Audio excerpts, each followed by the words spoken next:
ગુરુનો અનાદર ન કરવો, ગુરુ ધારણ કર્યા પછી ગુરુ વિશે બોલવું નહીં. એકવાર ધારણ કરવા તો સમજી વિચારીને કરવા. ગુરુ ધારણ કર્યા પછી ક્યારે એમાં એબ ન જોવી.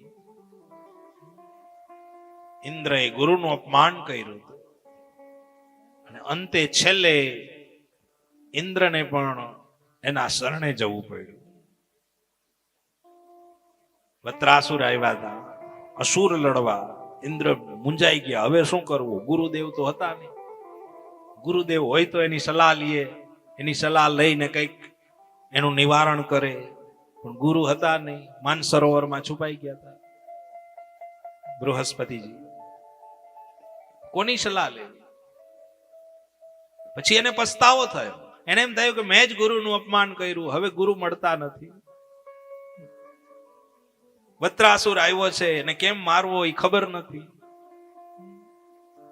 છેલ્લે ભગવાન પાસે ગયા ઇન્દ્ર, અને ઇન્દ્ર ભગવાન પાસે જઈ અને શરણાગતિ સ્વીકારી અને કહ્યું, મહારાજ, મારાથી ભૂલ થઈ છે, મેં ગુરુનું અપમાન કર્યું છે, એનો અનાદર કર્યો છે.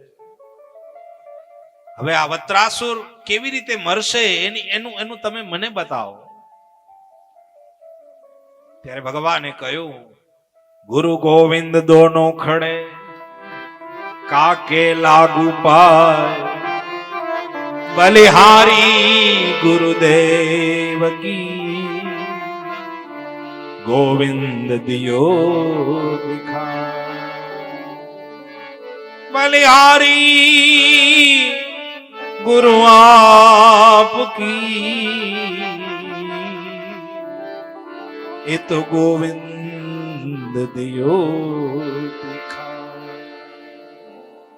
એની બલિહારી માટે ગુરુનો અનાદર ન કરશો. ઇન્દ્ર, મહારાજ ક્ષમા કરો, મને ભૂલ થઈ ગઈ, ક્ષમા કરો, પણ હવે આ કેમ રદ થશે?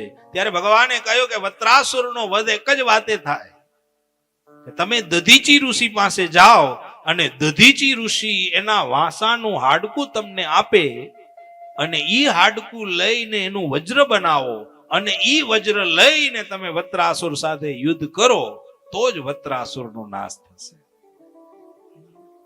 એટલે ઇન્દ્ર દધીચી પાસે ગયા, દધીચીના અસ્થિ લઈ એનું વજ્ર બનાવ્યું અને ઈ વજ્ર લઈ ઇન્દ્ર ઐરાવત હાથી ઉપર બેસી અને યુદ્ધ કરવા આવ્યા.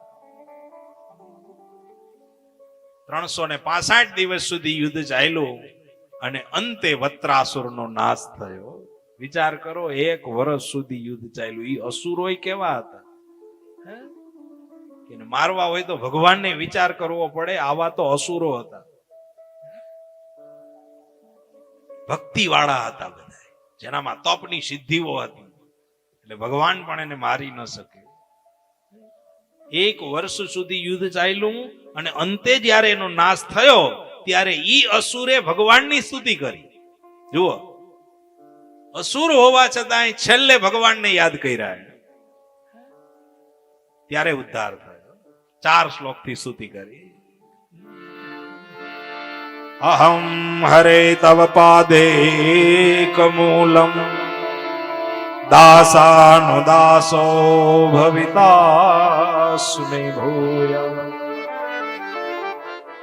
મનસ્મરેતા સુપણે ગુણાસ્તે ગુણીત કર્મ કરોતુ કાયમ. ન નાક પૃષ્ઠમ ન પારમેષ્ઠમ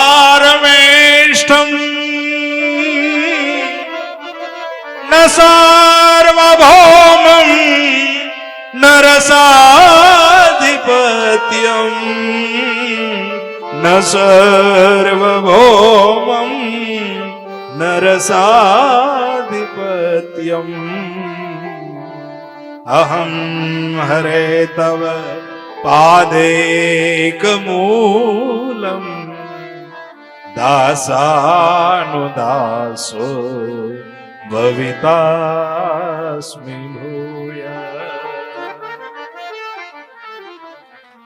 એ પ્રભુ, હું તો તારા દાસનો દાસ છું, હું દાસ બનવાને લાયક નથી, હું દાસનો પણ દાસ છું.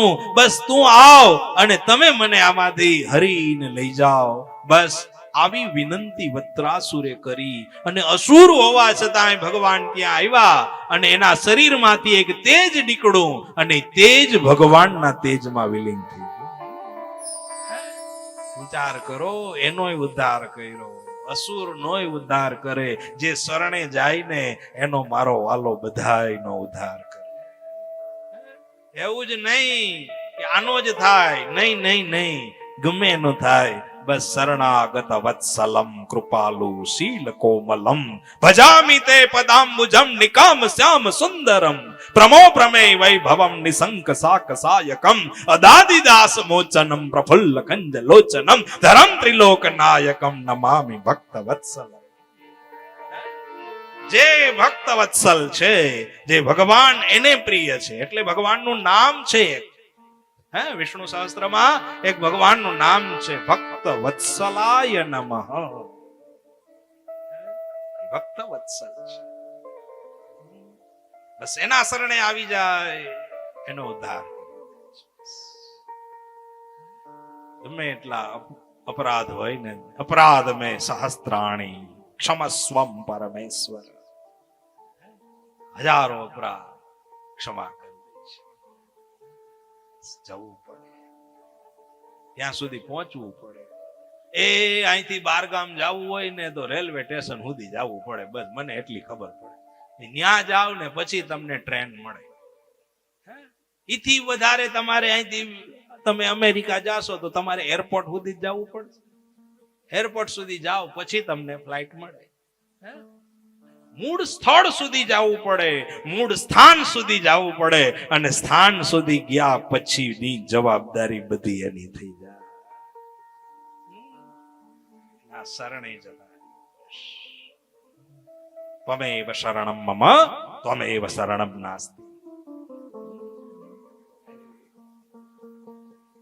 અસુર જેવાનો જો ઉદ્ધાર થયો હોય તો આપણો ના થાય. એક ચપટી વગાડે ને ત્યાં થઈ જાય. વત્રાસુરનો ઉદ્ધાર. આનો અર્થ એમ થાય કે ગુરુનો અનાદર ન કરવો, ગુરુ વિશે કાંઈ બોલવું નહીં.